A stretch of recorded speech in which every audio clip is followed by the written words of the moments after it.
Police commissioner Yogesh दाधीश ने इसकी जो सूची है वो जारी कर दी है, नोटिफिकेशन जारी कर दिया गया। कमिश्नरेट में पदस्थापित सब इंस्पेक्टर के तबादले किए गए, तो सहायक पुलिस कमिश्नर, हेड कांस्टेबल के तबादले किए गए। ये बड़ी खबर आपके टेलीविजन स्क्रीन पर है, जहां पर 111 पुलिसकर्मियों के तबादले किए गए हैं। जयपुर पुलिस कमिश्नरेट में ये तबादले जो हैं वो किए गए। इस वक्त की बड़ी खबर है आपके टेलीविजन स्क्रीन पर, जहां पर बताया जा रहा है कि इसकी सूची जारी कर दी गई। ज्यादा जानकारी ले लेते हैं, संवाददाता विष्णु हमारे साथ जुड़ चुके हैं। विष्णु, 111 पुलिसकर्मियों के तबादले, आपके पास क्या जानकारी है? देखिए, बिल्कुल प्रदेश में 1 जनवरी से 10 जनवरी तक तबादले खोले गए थे, जिनकी लंबे समय से इंतजार था। उसके बाद अब लगातार तबादलों की जो सूची है वो जो सामने आ रही है। कल भी 150 से ज्यादा पुलिस इंस्पेक्टर्स के तबादले हुए थे। उसके बाद में अब राजधानी जयपुर में भी कमिश्नरेट में भी तबादलों का दौर देखने को मिला है, जिसमें 189 कांस्टेबल्स और सब इंस्पेक्टर एएसआई के तबादले में एडिशनल पुलिस कमिश्नर योगेश दाधीश ने इस तबादला सूची को जारी किया है, जिसके बाद कमिश्नरेट में बड़ा बदलाव देखने को मिलेगा, क्योंकि सभी एएसआई कांस्टेबल और सब इंस्पेक्टर्स को अलग अलग जिलों में भेजा गया है। यानी जयपुर में जो 4 जिले कहलाते हैं कमिश्नरेट में, तो सभी जो पुलिसकर्मियों को अलग अलग जिलों में भेजा है। जी, बहुत शुक्रिया विष्णु जानकारी के लिए। दौसा में भयभीत करने वाला एक पैंथर कैच हुआ है। भाकरी रोड पर पिंजरे में पैंथर कैद हुआ है। ये जानकारी पिछले 5 दिनों से दौसा शहर में पैंथर का मूवमेंट देखा जा रहा था। भाकरी रोड पर पग मार्क नजर आए हैं, जिसके बाद वहां पर पिंजरा लगाया गया था। स्वास्थ्य परीक्षण के बाद अब पैंथर को वन क्षेत्र में छोड़ा जाएगा। तो पहले उसका स्वास्थ्य परीक्षण किया जाएगा पैंथर का, जो पिंजरे में कैद हुआ है, और उसके बाद उसे घने जंगलों की तरफ छोड़ दिया जाएगा। ये बड़ी जानकारी है आपको टेलीविजन स्क्रीन पर। दौसा में भयभीत करने वाला, लगातार जो लोगों को परेशान कर रहा था, डरा रहा था, वो पैंथर जो है पिंजरे में कैद हो चुका है। तस्वीरें आपके टेलीविजन स्क्रीन पर देखिए किस तरीके से पिंजरे में कैद होने के बाद जो पैंथर है वो छटपटाता हुआ नजर आया है। हालांकि इस दौरान सबसे पहले इसका स्वास्थ्य परीक्षण किया जाएगा।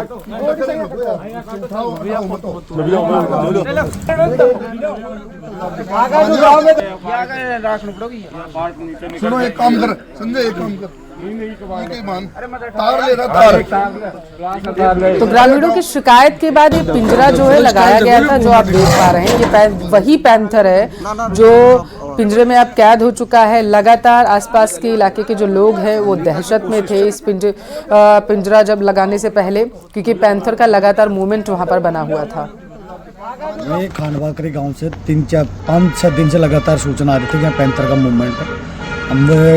मैं राम प्रसाद बैरवा, आपको यहाँ 2-3 वन मित्र लगाए हुए हैं, उनको लेके खानवाकरी गए और देखा था इसके पग मार्क लगा के यहाँ पर उसका मूवमेंट भी है। हमने पिंजरा लगाया, 2-3 दिन हम रेगुलर गश्त करते रहे। उसके बाद हमने ये आज खानवाकरी से इसका रेस्क्यू किया गया, पिंजरे में आ गया, सही है, स्वस्थ है। आगे तो अब दोबारा अगर वही यहाँ पे इसका मूवमेंट रहा और भी अगर कोई पैंथर की सूचना आती है तो वैसे पिंजरे लगाएंगे हम। ज्यादा जानकारी लेंगे, संवाददाता दौसा से आशीष हमारे साथ जुड़ चुके हैं। आशीष, पैंथर कैद हो चुका है, निश्चित तौर पर अब ग्रामीणों ने राहत की सांस ली होगी। बिल्कुल, क्योंकि दौसा शहर के सोमनाथ इलाके और भाकरी रोड के आसपास पिछले 5-6 दिनों से जो पैंथर का मूवमेंट है वो लगातार देखने को मिल रहा था। लोगों के घरों में जो सीसीटीवी कैमरे लगे हुए हैं उनमें भी कई बार तस्वीरें कैद हो चुकी थी, जिसके कारण भय का माहौल था और जो कॉलोनी वासी हैं वो बार बार पुलिस और वन विभाग को सूचना दे रहे थे। इन्हीं सूचनाओं के आधार पर वन विभाग की टीम ने जब भाकरी रोड पर पगमार्क देखे तो उसके बाद में यहाँ पिंजरा लगाया गया। और पिंजरा जैसे लगाया गया तो ये जो पैंथर है इसके पिंजरे के अंदर कैद हो गया है। अब उसे वन विभाग के ऑफिस में लाया गया है, जहां स्वास्थ्य परीक्षण किया जा रहा है और स्वास्थ्य परीक्षण के बाद में जो पैंथर है उसको वन क्षेत्र में छोड़ा जाएगा। वन विभाग के अधिकारियों का यह भी कहना है कि यदि पैंथर का मूवमेंट अन्य जगहों पर भी दिखाई देता है या पगमार्क दिखाई देते हैं तो फिर से पिंजरा लगाया जाएगा। फिलहाल जो एक पैंथर है वो ट्रैंकुलाइज हो गया है, वो कैप्चर हो चुका है और उसे वन क्षेत्र में छोड़ा जाएगा, जो कि दौसा की जो देवगिरी की पहाड़ी है इसके आसपास काफी बार पैंथर देखे जाते हैं, जिसके कारण लोगों में भय का माहौल बना रहता है। जी, बहुत शुक्रिया आशीष जानकारी के लिए।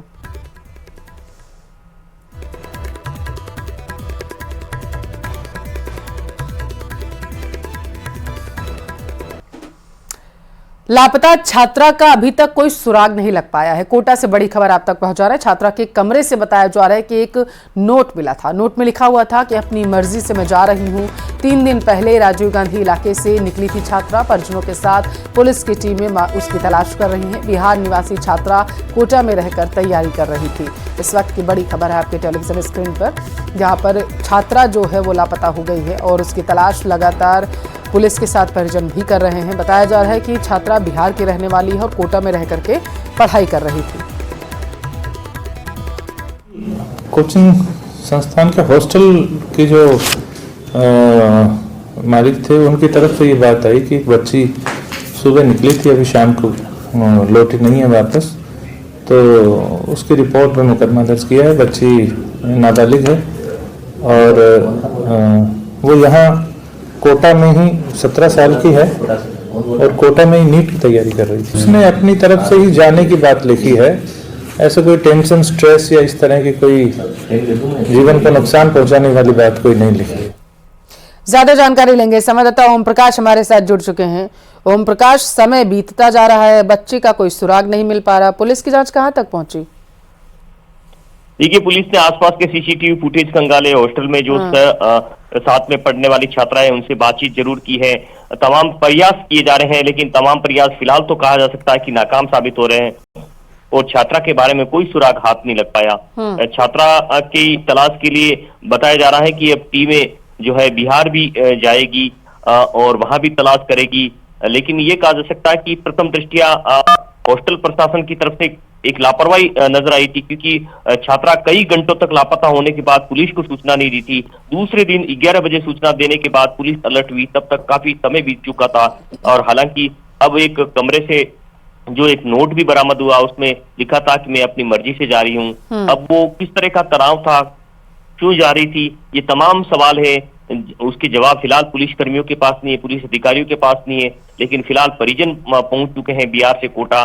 परिजनों के साथ पुलिस की अलग अलग टीमें लगी हुई हैं, लेकिन तमाम प्रयासों के बावजूद छात्रा के बारे में कोई सुराग हाथ नहीं लग पाया। एक और कोचिंग स्टूडेंट सुसाइड के मामले बढ़ रहे हैं और दूसरी ओर छात्रा के लापता होने के मामले के बाद में पुलिस के अपराध नियंत्रण के दावों पर भी कई बड़े सवाल खड़े हो रहे हैं, क्योंकि छात्रों को तनाव मुक्त करने के लिए कई तरह के प्रयास किए जा रहे हैं, कई तरह की गाइडलाइन की पालना करने के निर्देश दिए जा रहे हैं, लेकिन तमाम जो है निर्देश या यूं कहा जा सकता है तमाम प्रयास नाकाम साबित हो रहे हैं, या फिर धरातल पर उन्हें प्रशासन उतारने में नाकाम साबित हो रहा है। बहुत शुक्रिया ओम प्रकाश जानकारी के लिए।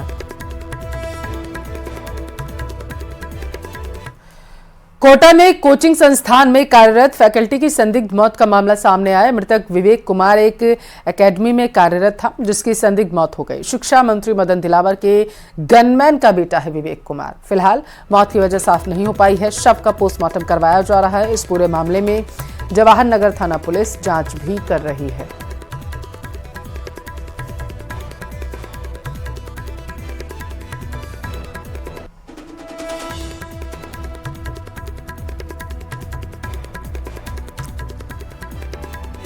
जो करीब 24-25 साल का है, जिसके सूचना मिली थी कि भाई कुछ खा लिया है जो फूड पॉइजनिंग टाइप का, तो इसको हॉस्पिटल लेके आए हैं। डॉक्टर साहब ने मत घोषित किया है। आगे के परिजन आने पर असलियत पता की जाएगी क्या है। सादुलपुर में झुंझुनू सड़क मार्ग पर स्थित शनि मंदिर रड़वा पुल के पास रात को एक केमिकल के टैंकर में अचानक आग लग गई, लेकिन आग की लपटें इतनी भयावह उठ रही थी कि कोई पास भी नहीं जा सकता था। वहीं टैंकर चालक भी मौके पर नहीं मिले। रात करीब 1 बजे बीच सड़क पर टैंकर धू-धू कर जलने लगा। सड़क के दोनों ओर वाहनों की लंबी कतारें लग गई। फायर ब्रिगेड को सूचना दी गई, लेकिन मौके पर पहुंचने से पहले ही टैंकर जलकर राख हो चुका था। गुजरात से केमिकल भरकर हरियाणा जा रहा था। वही गनीमत की बात है कि कोई जनहानि नहीं हुई।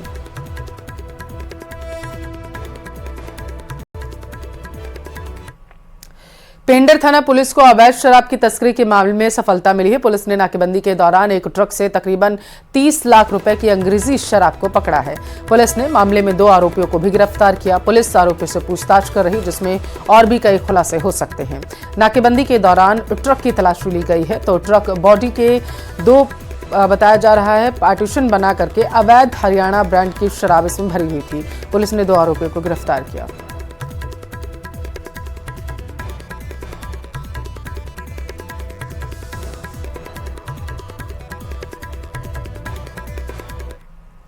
डूंगरपुर जिले में सड़क सुरक्षा अभियान के तहत कोतवाली पुलिस ने विशेष अभियान चला रखा है। पुलिस ने 1 दर्जन से ज्यादा मॉडिफाइड बुलेट और पावर बाइक के साइलेंसर खुलवाए। साथ ही बाइक चालकों को नियमों की पालना की हिदायत भी दी गई। कोतवाली सीआई भगवान लाल ने बताया है कि अभियान के तहत सख्ती बरती जा रही है। बर्ड सेंचुरी रिंग रोड पर मॉडिफाइड गाड़ियों पर कार्रवाई की गई है। मॉडिफाइड बाइक में तेज साइलेंसर लगाने से ध्वनि प्रदूषण दरअसल होता है।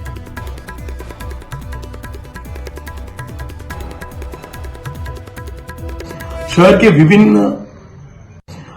विभिन्न इलाकों में नाकाबंदी करेगी विभिन्न टीमों द्वारा, जिस पर करीब 1 दर्जन बाइकों को जब्त किया और उनके साइलेंसरों को खुलवाया गया। इस प्रकार से यदि कोई मॉडिफाइड साइलेंसर अपनी बाइक में लगाता है तो वो एमपी एक्ट की धारा 182A क्लोज 4 एमपी एक्ट में सीज होती है, जो माननीय न्यायालय द्वारा छोड़ी जाएगी और ये कार्रवाई लगातार जारी रहेगी। शिव उपखंड के निगड़ना गांव के ग्रामीणों ने जिला कलेक्टर को ज्ञापन दिया। सोलर कंपनी को सरपंच ने स्थानीय लोगों की अनुमति के बिना भूमि आवंटित कर दी है, जिसमें ग्रामीणों के रहवासी मकान आए हुए हैं। ग्रामीणों का कहना है कि जमीन पर कई लोगों के मकान बने हुए हैं, उसके बावजूद जमीन सोलर कंपनी को दे दी गई, जिसके कारण हमें वहां से हटाने के लिए कंपनी ने नोटिस दे दिया है। जिसके बाद ग्रामीणों ने कलेक्टर को मामले से अवगत करवाया।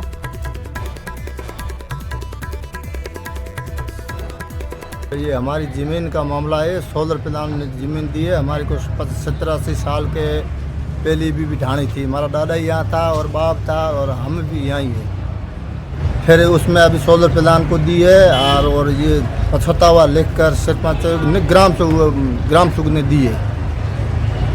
फिर उसमें फर्जी भी साइन भी किया है। कई सालों से हमारी पुरानी ज़मीन है 188/11 में, और उसको सरपंच ने खाली करने के लिए सोलर प्लांट में दे दी। हम वहाँ से तकरीबन 60-70 साल से हमारा उसमें भी मकान भी है, और वह भी जब्त करना चाह रहे। सरपंच ने खाली लूट करके कंपनी को पैसा भी उसी ने जब्त किया है। झुंझुनू जिला परिषद ने बड़ी संख्या में ग्राम विकास अधिकारियों, वरिष्ठ सहायकों, कनिष्ठ सहायकों के साथ एक चतुर्थ श्रेणी कर्मचारी का तबादला कर दिया, लेकिन तबादलों में गफलत देखने को मिली है। मंडरोला के ग्राम विकास अधिकारी का जिला परिषद सीईओ कैलाश चंद ने 2 जगहों पर तबादला कर दिया। एक 41 नामों की सूची में, जहां मंडरोला के वीडीओ पवन कुमार का तबादला पिलानी पंचायत समिति की ही देवरोड ग्राम पंचायत में किया गया, तो वहीं एक 78 नामों की सूची में मंडरोला ग्राम विकास अधिकारी का तबादला चिड़ावा पंचायत समिति के लिए किया गया। एक सूची में पवन कुमार का नाम 9 नंबर तो दूसरी सूची में 12 नंबर पर अंकित है। ऐसा ही घरनाना खुर्द के वीडियो पुष्पेंद्र यादव के साथ हुआ। उनका नाम एक ही सूची में 2 बार लिख दिया गया। पहले उनका नाम 15 नंबर पर है, दोबारा उनका नाम 22 नंबर पर। आदेश एक ही जैसे। दुनिया यही जानती है कि मौत और जिंदगी ऊपर वाले के हाथ में है, लेकिन प्रदेश में इख्तियार सरकारी कारिंदों को हासिल है। जब चाहे चलते फिरते आदमी को यमराज के हवाले कर दें। दौसा से ऐसी ही खबर सामने आई। मैं जिंदा हूं ये मुश्तहर कीजिए, मेरे कातिलों को खबर कीजिए। यूं तो देश कोरोना काल में ऑक्सीजन का सड़क तंत्र देख चुका है। यह बात अलग है कि कोरोना वैक्सीन के बाद भले ही जानलेवा वायरस से देश और दुनिया ने निजात पाली हो, लेकिन सरकारी तंत्र में काबिज लापरवाह और भ्रष्टाचारियों के लिए कोई टीका आज तक नहीं बना। इसीलिए तो भुला देने वाली तस्वीरें हमारे सामने आ जाती हैं। दौसा से बेहद ही हैरान कर देने वाला मामला सामने आया है। इस गाड़ी में एक सिलिकोसिस पीड़ित एक मरीज है, जिसको कलेक्ट्रेट के बाहर लाया गया है, और जो ये मरीज है इसको ऑक्सीजन सिलेंडर लगाकर लाया गया है। आप तस्वीरों में देख सकते हो कि किस तरह इतने जो मजबूर आदमी है, मजबूर व्यक्ति है, इसको यहाँ तक लाया गया है। बिल्कुल परेशानी के बीच लाया गया है। सरकार के रिकॉर्ड में जिस व्यक्ति को मृत दर्शाया जा चुका है, वो खुद ऑक्सीजन सिलेंडर लेकर कलेक्ट्रेट पहुंचा। ये गुहार लगाते हुए सुना गया कि आइए देखिए, जिसे आप लोगों ने मुर्दा बता दिया है वो मैं ही हूं और अब तक जी रहा हूं। वैसे मैं कब तक आपकी उपेक्षा का दंश झेल सकूंगा ये बता नहीं सकता। परेशानी ऐसा पत्थर का काम करते थे और इसके श्वास की बीमारी है। हम पैसे लगाते लगाते परेशान हो चुके, और इसके डॉक्यूमेंट जो भी कुछ भी हम कराते हैं वो डॉक्यूमेंट ऑनलाइन नहीं होता। ये इसको मरा गोश्त कर रखा है। हमारे पास कोई पैसा लगाने को नहीं, हम बिल्कुल बर्बाद है। और अब जब तक इसके डॉक्यूमेंट नहीं बनेंगे पूरे, जब तक हम यहाँ से नहीं जाएंगे, हम तीनों प्राणी इसी जगह में मरेंगे। राम अवतार सैनी लंबे समय से सिलिकोसिस से पीड़ित हैं। उनकी सांसें अटक अटक कर चलती हैं, यानी उसे ऑक्सीजन सिलेंडर के जरिए ही जिंदा रखा जा रहा है। लेकिन सिलिकोसिस मरीजों को सरकार से जो मदद मिलती है वो मुर्दा घोषित किए जाने की वजह से राम अवतार को नहीं मिल पा रही है। गुरुवार को राम अवतार सैनी के बुजुर्ग माता पिता अपने बेटे को लेकर दौसा कलेक्टर से गुहार लगाने पहुंचे। अतिरिक्त जिला कलेक्टर मनमोहन मीणा मरीज से मिलने आए और जल्द ही समस्या के समाधान का भरोसा दिया। लेकिन सिलिकोसिस पीड़ित राम अवतार के पिता कहते हैं कि जब तक उनकी समस्या का समाधान नहीं होगा तब तक वो नहीं हटेंगे। जब तक इसके डॉक्यूमेंट नहीं बनेंगे पूरे, जब तक हम यहाँ से नहीं जाएंगे, हम तीनों प्राणी इसी जगह में मरेंगे। तो पहले आप अधिकारियों से नहीं मिले थे? अधिकारी से मिलते हैं, वो कहते हैं फलानी जगह जाओ, डी की जगह जाओ, हमारे साथ सर जी हमारे पास पैसे नहीं है, हम कहाँ कहाँ घूमते डोले, हम जानते नहीं। कितने साल से परेशान हो रहे? ये 17 साल से, 17-18 साल से। 17 साल से क्या सिलिकोसिस है? इसका सारे भी ऑनलाइन वो कराते हैं तो ऑनलाइन नहीं होता, मेरा गोश्त कर रखा है। अरे सर, कुछ समस्या लेकर आए, इनको ऑनलाइन प्रॉब्लम आ रही है, क्या समाधान कराओगे? क्या रखते? कई बार चेक करते हैं, जनाधार आधार नंबर लेकर चेक करते हैं और कोई गलती है और जिसकी गलती से खिलाफ कार्रवाई होगी चेक करवाता हूँ। बिल्कुल कलेक्ट्रेट ये पहुंच गए हैं, अधिकारियों ने भरोसा दे रहे हैं कि पूरे मामले को चेक करवाया जा रहा है, जहां भी कोई परेशानी होगी उस परेशानी को दूर करने का प्रयास किया जाएगा। आशीष शर्मा, न्यूज 18 दौसा। झुंझुनू जिले के एक और जवान ने देश की सेवा करते करते हुए अपनी जान को निछावर कर दिया। जिले के डुमोली कला निवासी 42 वर्षीय हवलदार ईश्वर गुर्जर का निधन हो गया है, जिनका शुक्रवार को अंतिम संस्कार किया जाएगा। जानकारी के मुताबिक स्पेशल फोर्सेस की 6 पैरा कमांडो में हवलदार ईश्वर गुर्जर की 1 जनवरी को डोडा इलाके में ड्यूटी के दौरान तबीयत खराब हो गई थी। दरअसल ईश्वर डोडा से पहले बेंगलुरु में पोस्टेड थे। करीब 1 महीने पहले ही उनका डोडा में पोस्टिंग हुई थी, जिसके चलते उन्हें उधमपुर के कमांड अस्पताल में भर्ती करवाया गया, जहां पर 2 जनवरी को वे कोमा में चले गए। ईश्वर के छोटे भाई और स्पेशल फोर्सेस में नायब सूबेदार संत कुमार ने बताया कि पार्थिव देह शुक्रवार को सिंघाना आएगा। प्रदेश भर के साथ ही राजसमंद जिले में भी सर्दी का असर देखने को मिल रहा है। जिले के जो बाजार आम दिनों में सुबह 5 से शुरू हो जाते थे, वो सर्दी के कारण 8 बजे से शुरू हो रहे हैं। बाजारों में भी सन्नाटा पसरा है। चाय की थड़ियों पर चाय की चुस्की के साथ साथ अलाव ताप कर सर्दी से बचने का प्रयास किया जा रहा। धर्मनगरी और कई बड़े मंदिर होने के कारण श्रद्धालु अल सुबह पहुंचते हैं। सर्दी से ठिठुरते हुए लोग हाथों में अपना सामान लेकर आशियाना तलाश रहे।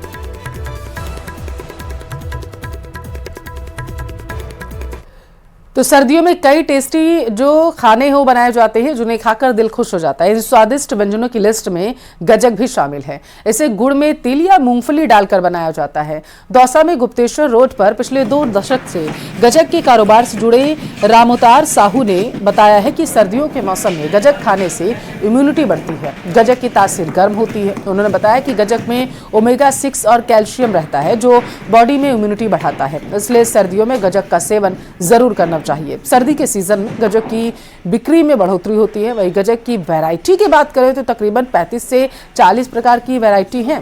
7 से 8 घंटे में करीब 60 किलो गजक तैयार की जाती है। जिले में गजक के व्यापार की बात करें तो उसे 2 से 2.5 करोड़ रुपए का व्यापार एक सीजन में होता है। कड़ाके की ठंड का दौर जारी है और इस कड़ाके की ठंड में यदि गजक मिल जाए तो कहना ही क्या। दौसा में गजक एक फेमस है और जब भी सर्दी आती है तो लोग गजक लेना और खाना भूलते नहीं है।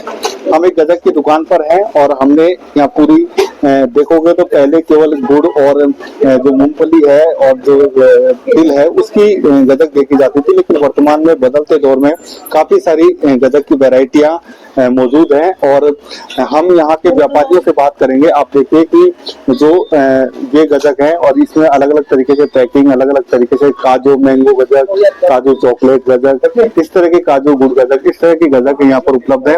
और हम व्यापारी से बात करते हैं, किस प्रकार की गजक उपलब्ध है और कैसे बनाई जाती है गजक?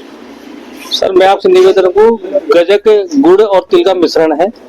गजक को बनाने के लिए तिल को सेक के और गुड़ में मिलाया जाता है और अच्छी तरह कुटाई की जाती है।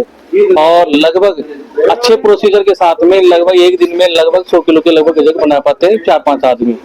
बदलते दौर में मैं आपको बताऊं कि आजकल फ्लेवर का सिस्टम चल गया है, जिसमें mango flavour, chocolate flavour, rose flavour की गजके बच्चे बहुत ही पसंद कर रहे हैं, रेवड़ियां भी पसंद कर रहे हैं। वर्तमान में हमारे पास आपको चॉकलेट की गजक मिलेगी, रोज के अंदर गजक मिलेगी और चॉकलेट की गजक मिलेगी। ये लोग आजकल अच्छा महसूस कर रहे हैं खा के। ये बताओ किस प्रकार की वर्तमान में बदलते दौर में किस प्रकार की पैकेजिंग में और किस प्रकार का नया नया प्रोडक्ट आने लगा है गजक? जैसे कि थाल गजक हो गई, अपनी गुड़ गजक, घी वाली हो गई, पिस्ता वाली हो गई, काफी प्रकार की गजक बनने लग गई है अब। पहले तो मुरैना रोल गजक ये नॉर्मल गजक चलती थी। इस टाइम पे तो अपने पास देखो जैसे कि थाल वाली गजक है, ये घी वाली है, पिस्ता वाली है, 2-4 प्रकार की और बढ़ गई है। दौसा में मूर्तियां खंडित होने की वजह से श्रद्धालुओं में भारी आक्रोश है। बड़ी खबर आप तक पहुंचा रहे सूचना पर लालसोट पुलिस पहुंच चुकी है। लालसोट के प्रहलाद नगर की यह घटना बताई जा रही है। तो मूर्तियां खंडित पाई गई हैं, जिसके बाद इलाके में हड़कंप मचा हुआ है और सबसे ज्यादा आक्रोश है जो श्रद्धालुओं में देखने को मिल रहा है। जैसे ही श्रद्धालु मंदिर पहुंचे तो उन्हें मूर्तियां खंडित मिली, जिसके बाद उनमें आक्रोश व्याप्त हो गया। मामले की सूचना पुलिस को दी गई। पुलिस जैसे ही सूचना पाकर मौके पर पहुंची तो मौका मुआयना करना शुरू कर दिया गया है। ये तस्वीरें देखिए किस तरीके से मूर्तियां जो हैं उनको तोड़ा गया है, खंडित किया गया है, जिसकी वजह से लोगों में भारी आक्रोश है।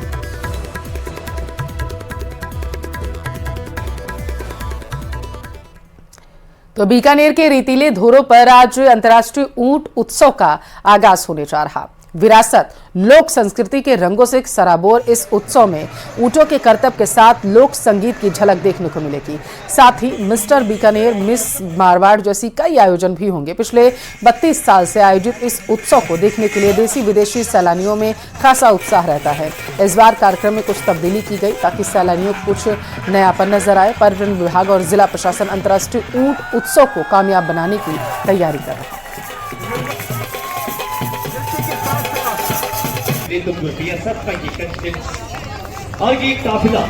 धीरे-धीरे आगे बढ़। ये तस्वीरें देखिए, इन तस्वीरों को देखने के लिए देश विदेश से लोग आते हैं क्योंकि ऊंट उत्सव यहाँ पर मनाया जा रहा है और ऊंटों के फरों पर जो नक्काशी की जाती है उसको देखने के लिए लोग आते हैं। और ख़ास करके जो यहाँ पर उत्सव मनाया जाता है तो उसमें तरीके के ऊंटों को सजाकर जो है वो लाया जाता है ताकि उनकी प्रदर्शनी लगाई जा सके।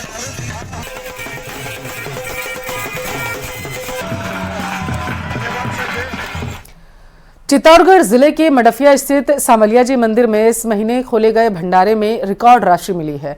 5 चरणों में संपन्न हुई गणना में दान पात्र से 23 करोड़ की राशि निकली, जो अब तक रिकॉर्ड राशि मानी जा रही है। चौथे राउंड की गणना में 4,85,15,000 रुपए की गिनती हुई। कुल 17,29,94,000 गिनती हो चुकी है, जिसके बाद से 5वें राउंड की गणना में 5 करोड़ से ज्यादा की राशि की गणना की गई। कुल 23 करोड़ की दान राशि की गणना हुई है और इससे पहले 19 करोड़ की राशि का रिकॉर्ड बना।